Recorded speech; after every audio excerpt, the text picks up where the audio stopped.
Good morning students. मैं doctor ज्योति, सहायक आचार्य भौतिक शास्त्र विभाग, राजकीय महाविद्यालय बूंदी से आज आपको न्यूक्लियर फिजिक्स पेपर सेकंड में नेक्स्ट टॉपिक नाभिकीय गुण पढ़ाने जा रही हूँ।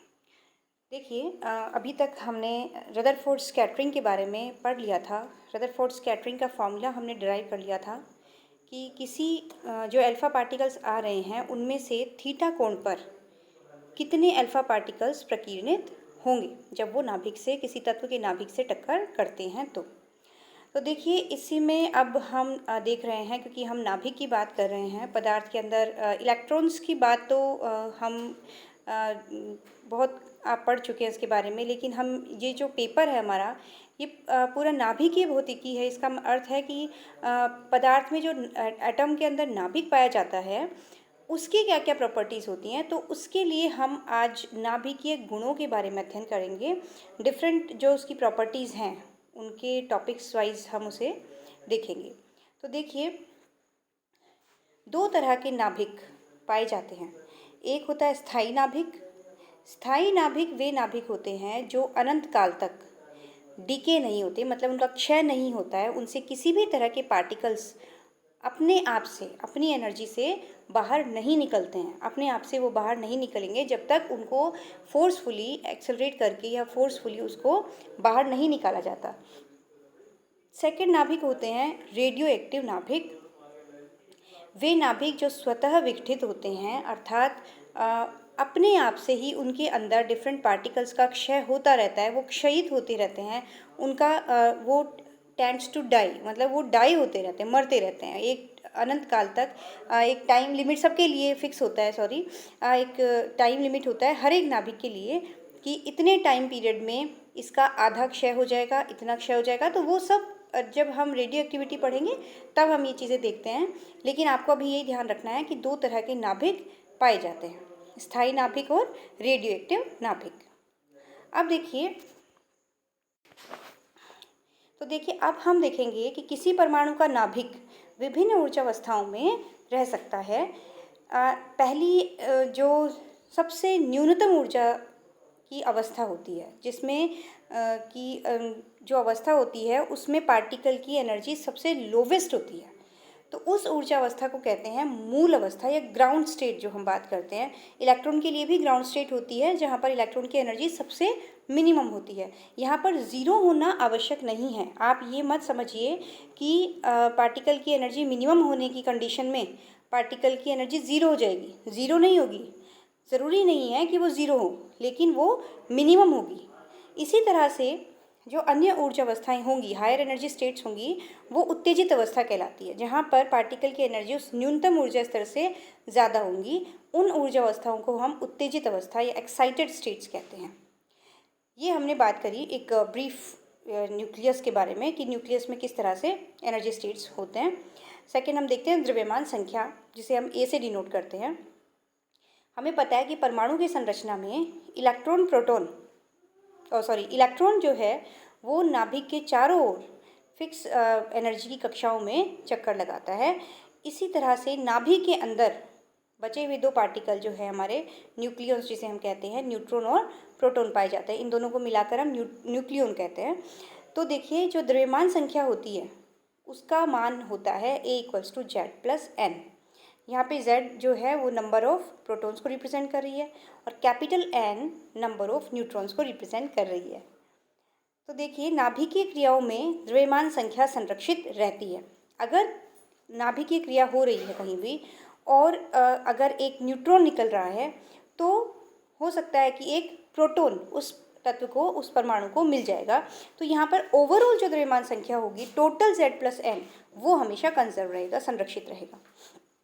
तो यहाँ ये ध्यान रखने की बात है कि इसीलिए हम कहते हैं कि नाभिक में संपूर्ण परमाणु का द्रव्यमान हम निहित मानते हैं, क्योंकि इलेक्ट्रॉन्स का द्रव्यमान इन न्यूक्लियॉन्स की तुलना में नगण्य माना जाता है। तो हम क्या मान लेते हैं कि सारा का सारा जो द्रव्यमान है, देखा जाए तो वो न्यूक्लियस ही निर्धारित करता है। तो इसलिए, क्योंकि यहाँ पर दोनों ही Z और N, मतलब प्रोटॉन और न्यूट्रॉन समाहित होते हैं, तो ये ध्यान रखने की बात है कि यहाँ पर द्रव्यमान संख्या हमेशा संरक्षित रहेगी। किसी एटम का मास अगर हमें देना होता है, ये तो होती है द्रव्यमान संख्या, ये मास नहीं होता है, इससे बिल्कुल भी आपको कंफ्यूज होने की ज़रूरत नहीं है। ये नंबर है। द्रव्यमान संख्या क्या है? एक्चुअल में एक नंबर है। और मास क्या होता है? क्योंकि मास तो हम ग्राम, किलोग्राम इस यूनिट में मेजर करते हैं, लेकिन चूंकि परमाणु खुद ही अपने आप में एक बहुत छोटी इकाई है, 10 की पावर एक 1 एंगस्ट्रम हम इसका ऑर्डर मानते हैं परमाणु का, तो आप देख सकते हैं कि इसका वजन जो है, इसका मास है द्रव्यमान, वो ग्राम किलोग्राम में नहीं आएगा। तो इसके लिए हम एक यूनिट डिसाइड करते हैं, that is AMU, atomic mass unit. AMU का मतलब होता है एटॉमिक मास यूनिट। तो हम जो परमाणु का या नाभिक का द्रव्यमान दे रहे हैं, या हम कहीं परमाणु का द्रव्यमान दे रहे हैं, तो किसी भी परमाणु का द्रव्यमान क्या हो जाएगा? उसके न्यूक्लियॉन्स की टोटल संख्या, that is mass number A, multiply कर देंगे 1 AMU से। तो AMU यूनिट से हम जब मल्टीप्लाई करते हैं द्रव्यमान संख्या को, तो उससे उस परमाणु का द्रव्यमान हमें मिल जाता है। AMU क्या है ये हम देखेंगे अभी। देन देखते हैं हम आवेश संख्या। आवेश संख्या क्या होती है? इसे हम Z से डिनोट करते हैं। तो नाभिक में उपस्थित कुल प्रोटॉनों की संख्या को ही नाभिक आवेश संख्या कहते हैं। नाभिकीय आवेश संख्या Z कहा जाता है। ये इसे हम परमाणु क्रमांक भी कहते हैं। तो परमाणु का ऑर्डर जो पीरियोडिक टेबल में जिस नंबर पर आता है, that is atomic number and that is also called charge number Z। Okay, so नाभिक का आवेश हमेशा पॉजिटिव होता है। हम जानते हैं नाभिक जो है धनात्मक आवेशित एंटिटी मानी गई है, और इसका आवेश हम कैसे देंगे? Z को मल्टीप्लाई कर देंगे E से। E जो है चार्ज की इकाई है, it's value is 1.6 into 10⁻⁻19 coulomb. Electron के लिए ये वैल्यू नेगेटिव हो जाती है, और वहाँ पर नेगेटिव रिप्रेजेंट करता है कि इलेक्ट्रॉन एक ऋणावेशित पार्टिकल है। इसी तरह से प्रोटॉन धनावेशित पार्टिकल है, और न्यूट्रॉन तो हम जानते हैं कि उदासीन है, इसलिए नाभिक का जो आवेश होता है वो धनात्मक होता है बिकॉज ऑफ प्रोटॉन्स। सो नाभिक का टोटल आवेश हम देंगे Z multiply by E। Neutron संख्या क्या होगी? न्यूट्रॉन संख्या हो जाएगी टोटल द्रव्यमान संख्या में से हम नंबर ऑफ प्रोटॉन्स माइनस कर देंगे, तो हमें टोटल N मिल जाएगा। तो N equals to A minus Z। अब देखते हैं हम नाभिक का द्रव्यमान जो हमने निकाला कि द्रव्यमान संख्या को हम 1 AMU से मल्टीप्लाई कर देते हैं। तो देखिए 1 AMU को हम किस तरह से डिफाइन करते हैं। 1 AMU हमारा होता है C12 एटम का मास। जो कार्बन 12 एटम है, 12 is its atomic number, atomic number नहीं, द्रव्यमान संख्या, मास नंबर, इसका मास नंबर है 12। तो ये C12 एटम का जो मास होगा डिवाइडेड बाई 12। तो हमने एक रेफरेंस एटम ले लिया। देखिए यहाँ पर कार्बन 12 ही क्यों लिया? पहले हमने हाइड्रोजन लिया था। पहले जो है AMU को डिसाइड किया गया था हाइड्रोजन के मास से, लेकिन उससे जो कैलकुलेशंस हैं वो कुछ मिस्टेक्स हुई। तो हम यहाँ पर अब जो ओवरऑल सेंट्रल जो यूनिट डिसाइड करने वाली संस्था है, उन्होंने इसको इस तरह से लिया कि C12 एटम का मास, एक रेफरेंस एटम हमने ले लिया कार्बन 12, उसका मास बटा 12। 12 क्या है? इसका मास नंबर है, और मास नंबर से डिवाइड कर दिया हमने C12 के मास को। तो C12 एटम का मास जो होता है उसके 1/12वें भाग को 1 AMU कहा गया। C12 एटम के मास के 1/12वें भाग को 1 AMU कहा गया। That is mass of C12 equals to 12 AMU हम कह सकते हैं। इसी तरह से मास ऑफ O16, ऑक्सीजन 16 का जो मास होगा उसे हम कैसे डिफाइन करेंगे? इट्स 16 AMU, क्योंकि हम उसको भी इस तरह से लिख सकते हैं कि 1 AMU इक्वल्स टू C12 नहीं, O16 एटम का मास बटा 16। तो O16 एटम का मास कितना हो गया? 16 AMU। अब देखिए 1 AMU को हम किलोग्राम में चेंज करते हैं। 1 मोल कार्बन 12 एटम्स का मास, 1 मोल C12 एटम्स का मास कितना होगा? 1 मोल में कितने एटम्स होते हैं? दैट आर Na से हम इसको कहते हैं एवोगैड्रो नंबर। एवोगैड्रो नंबर से हमने इसको मल्टीप्लाई कर दिया, तो C12 एटम का मास आ गया Na मल्टीप्लाई 12 AMU, क्योंकि एक एटम का मास था 12 AMU, तो Na एटम्स का मास हो जाएगा Na इंटू 12 AMU। अब हम जानते हैं कि 12 kilogram equals to 12 kilogram equals to कितना है? क्योंकि 1 मोल C12 एटम्स का मास कितना होगा, 12 किलोग्राम।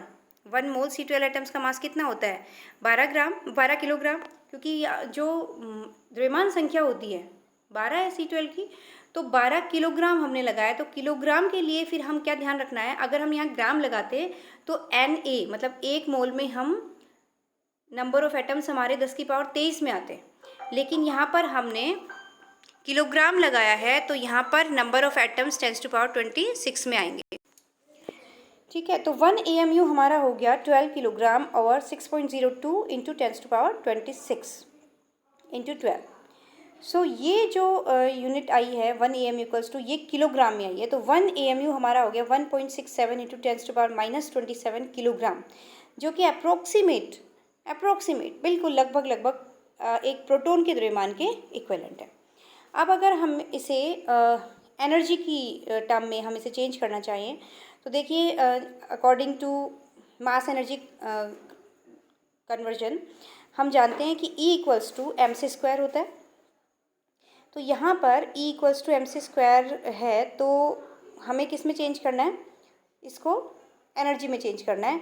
तो हम क्या कर देंगे, इसको हम मल्टीप्लाई कर देंगे C² से। तो C² मतलब हो गया 1 AM equals to 1.67 10⁻27 as it is है, मल्टीप्लाई कर देंगे 3 into 10⁻8 whole square, that is C²।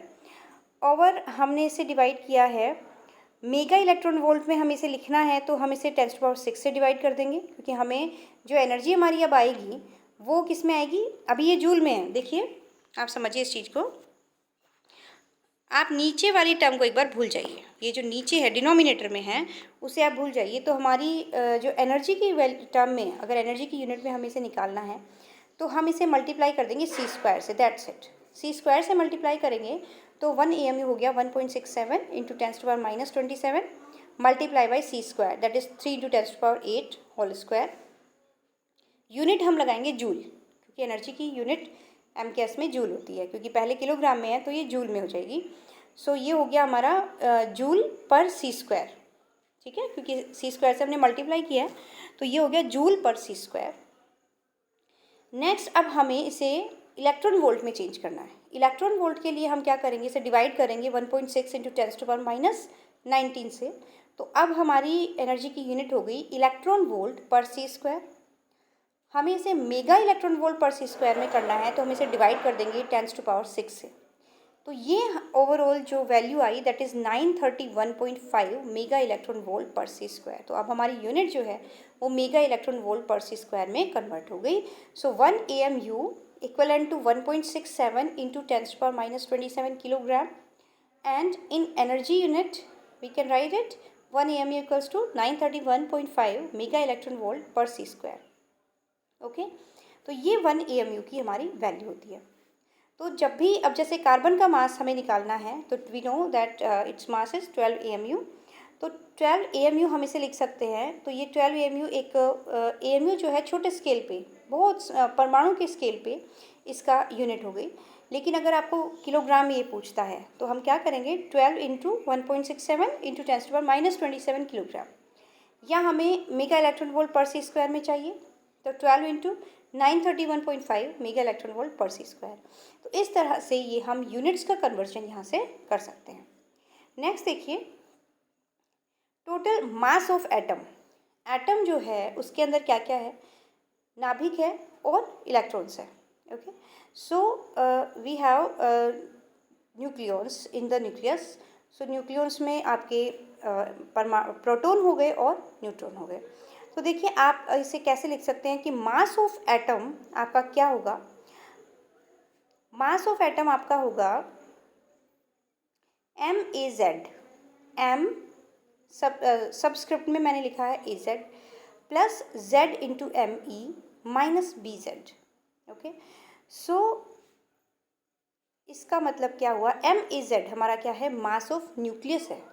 Mass of nucleus मतलब टोटल जो न्यूट्रॉन्स हैं और प्रोटॉन्स हैं उनका टोटल मास हो गया, दैट इज़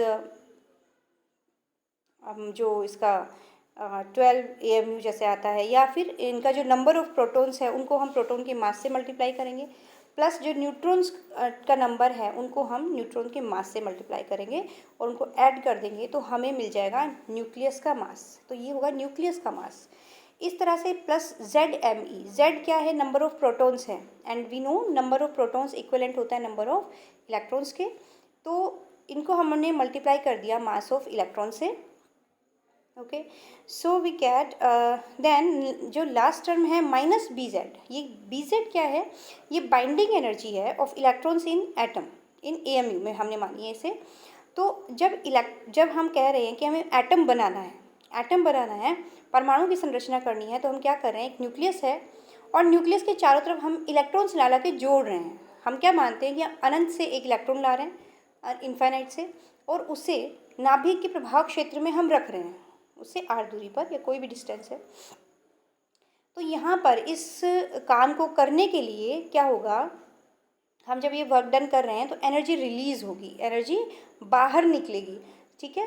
तो क्योंकि यहाँ पर क्या लगेगा, नाभिक और इलेक्ट्रॉन के बीच में कूलाम्ब आकर्षण बल लगेंगे, क्योंकि नेगेटिव है, नेगेटिव चार्ज है इलेक्ट्रॉन। अगर पॉजिटिव चार्ज होता तो वहाँ पर एनर्जी हमें देनी पड़ती उसके प्रभाव क्षेत्र में लाने के लिए। तो यहाँ पर एनर्जी रिलीज़ होगी, तो हम इलेक्ट्रॉन को ला रहे हैं, तो जो एनर्जी, बाइंडिंग एनर्जी है इलेक्ट्रॉन्स की, वो यहाँ पे माइनस हो जाएगी इसमें से, क्योंकि जो एनर्जी है उसे हमने किस में लिया है, AMU में लिया है, AMU c² में। तो c² से इसे मल्टीप्लाई ज़रूर करेंगे हम।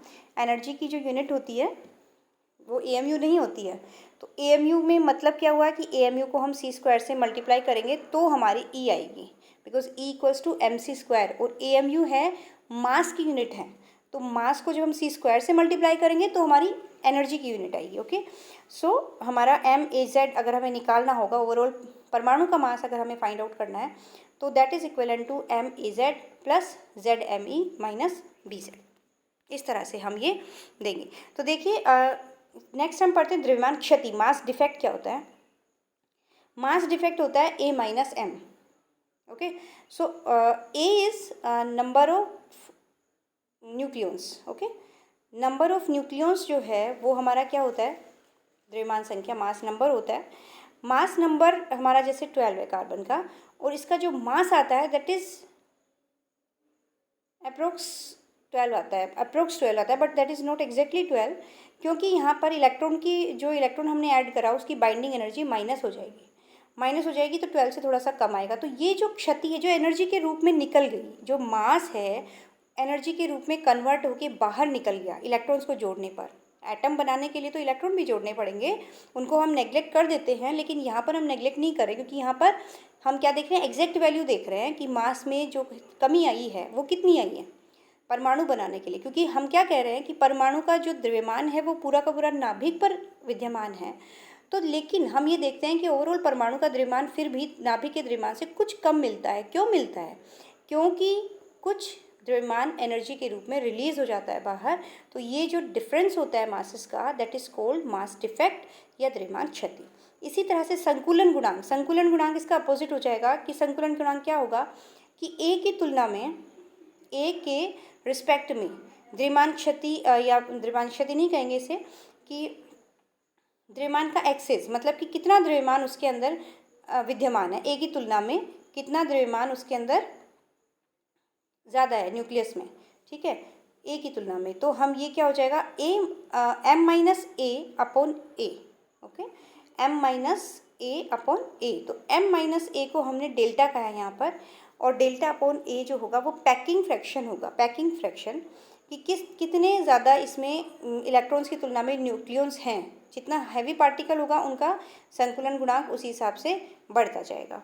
कार्बन 12 के लिए PF या पैकिंग फ्रैक्शन कितना आएगा, 0 आएगा, क्योंकि उसके लिए M और A दोनों इक्विवेलेंट हैं।